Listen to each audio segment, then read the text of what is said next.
Olá, que bom ter você conosco. Eu sou Heleno, instrutor credenciado do Serviço Nacional de Aprendizagem Rural no Espírito Santo. Para levar ainda mais conhecimento para você e te deixar sempre atualizado, o Senar Espírito Santo oferece essas videoaulas que você pode assistir aí no conforto da sua casa. Então, seja bem-vinda ou bem-vindo à nossa videoaula sobre o patrimônio da empresa rural. Vamos começar? Você já parou para pensar quanto que vale o patrimônio da sua empresa? Você já parou para pensar se a forma como você faz os seus investimentos facilita ou dificulta o crescimento da sua empresa? Para responder essas e outras questões, é importante conhecer o patrimônio. E em se tratando de empresas rurais, isso fica ainda mais importante, pois os investimentos são altos.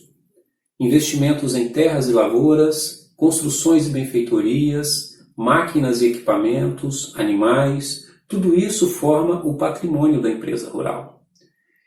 E grande parte desses bens são depreciados. A depreciação, que é a perda de valor do bem, seja por se tornar obsoleto ou pelo desgaste, é um custo para a empresa. E por isso deve sempre ser considerada na hora de se fazer o investimento na empresa. Além disso, é necessário que o empresário também considere como que ele está utilizando os bens da sua empresa. Existem algumas situações possíveis. Por exemplo, casos em que existem bens que são muito utilizados e que são necessários para o funcionamento da empresa. Agora, existem bens que são pouco utilizados, mas que são necessários para o funcionamento da empresa. Outros bens que são pouco utilizados e que não são necessários para o funcionamento da empresa. E outros bens que não são utilizados no dia a dia da empresa. Refletir sobre a forma como utiliza os bens na empresa ajuda o empresário a tomar decisões mais coerentes com o seu patrimônio. Vamos analisar um exemplo. Nesse exemplo, nós temos o levantamento e a análise do patrimônio de uma empresa rural que tem como principal atividade a cafeicultura. Aqui nós temos, então, o levantamento, constituído de terras e culturas, benfeitorias e construções, máquinas e equipamentos, animais de produção e de trabalho, estoque de produtos para consumo e para venda, dinheiro em caixa e contas a receber de clientes e de parceiros. Somando todos esses valores, nós temos o total do patrimônio da empresa, que nesse exemplo é de R$ 522.800. Mas para fazer a análise do patrimônio, é necessário que nós tenhamos mais algumas informações além dessas. Informações que dizem respeito às origens do patrimônio. As origens do patrimônio, nesse nosso exemplo, são contas a pagar, financiamentos com vencimento para menos de um ano, financiamentos com vencimento para mais de um ano e o capital próprio da empresa. Observem aqui que as contas a pagar e os financiamentos para menos de um ano e para mais de um ano são obrigações que a empresa tem que cumprir com terceiros. E o capital próprio é aquilo que já pertence à empresa. Somando todas esses dados, nós temos o valor do patrimônio da empresa. Agora, de posse de todas essas informações, nós conseguimos fazer a análise do patrimônio, utilizando o formato do balanço patrimonial, aonde, de um lado, nós temos a forma como o patrimônio está aplicado, e do outro, a origem desse patrimônio. No nosso exemplo, na forma como o patrimônio está aplicado, nós temos os capitais que circulam na empresa, totalizando um valor de R$ 15.800, que é o somatório do dinheiro em caixa, do estoque de produtos para consumo ou para venda e das contas a receber de clientes ou de parceiros. Equivale, no nosso exemplo, a 3% do total do patrimônio.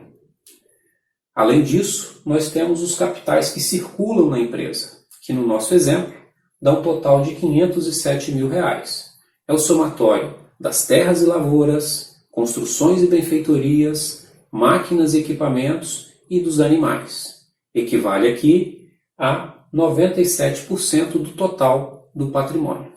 Observem aqui que há uma grande concentração dos investimentos em capitais fixos da empresa.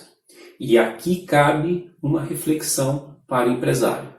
Será que todos esses capitais fixos investidos aqui realmente são necessários para o funcionamento da empresa? É uma reflexão a ser feita. Analisando agora as origens do patrimônio, nós temos as obrigações que vencem em menos de um ano, num total de R$ 18.600. Esse valor é o resultado da soma de contas a pagar e dos financiamentos que vencem em menos de um ano, equivalente a 4% do total do patrimônio. Nós temos também as obrigações que vencem em mais de um ano, no nosso exemplo, dando um total de R$ 28 mil, que são os financiamentos que vão vencer em mais de um ano, equivalente aqui a 5% do total do patrimônio. Somando as obrigações que vão vencer em menos de um ano com as obrigações que vão vencer em mais de um ano, nós temos um total de 9% de obrigações que a empresa tem que cumprir com terceiros. 9% do patrimônio da empresa. Esse percentual nós chamamos de grau de endividamento do patrimônio. E o que sobra é o capital próprio da empresa, que no nosso exemplo dá um valor de R$ 476.200, ou 91% do total do patrimônio. Aqui também cabe uma análise sobre a capacidade de pagamento da empresa, tanto para honrar os compromissos em menos de um ano, como para honrar os compromissos em mais de um ano. Aqui nós podemos perceber que os capitais que circulam na empresa, que equivalem a 3% do total do patrimônio e que são aqueles que são utilizados pela empresa para pagar as suas obrigações, são insuficientes para honrar as obrigações que vencem em menos de um ano, que equivale a 4% do total. E se isso for somado com as obrigações que vencem em mais de um ano, a situação fica ainda pior. Portanto, essa empresa tem uma dificuldade, um problema de capital de giro. Ela não consegue, da forma como está organizado o patrimônio, honrar os seus compromissos, as suas obrigações que vencem em menos de um ano. E, portanto, o empresário vai precisar tomar decisões no patrimônio, na organização do patrimônio, para conseguir honrar com esses compromissos. Além disso, é importante que se faça durante vários períodos o levantamento e a análise do patrimônio. Assim sendo, o empresário terá uma série histórica com vários levantamentos e balanços patrimoniais, de forma que ele consegue comparar e perceber se o patrimônio da sua empresa está evoluindo ou está decaindo de valor. Pelo fato dos investimentos serem altos, muitas vezes os empresários rurais não conseguem perceber isso no mesmo ano ou de um ano para o outro. É preciso que ele tenha uma série histórica. Está aí a importância de se fazer todos os períodos. Aqui no nosso exemplo, o levantamento e análise do patrimônio é anual. Então, é feito todos os anos no final do ano agrícola do café. Ok? O Senar Espírito Santo agradece a sua participação em nossa videoaula. Se você tiver alguma dúvida, deixe o seu comentário que nós vamos responder. Se você gostou, curta esse vídeo e divulgue para que mais pessoas tenham acesso ao conteúdo. Obrigado e grande abraço!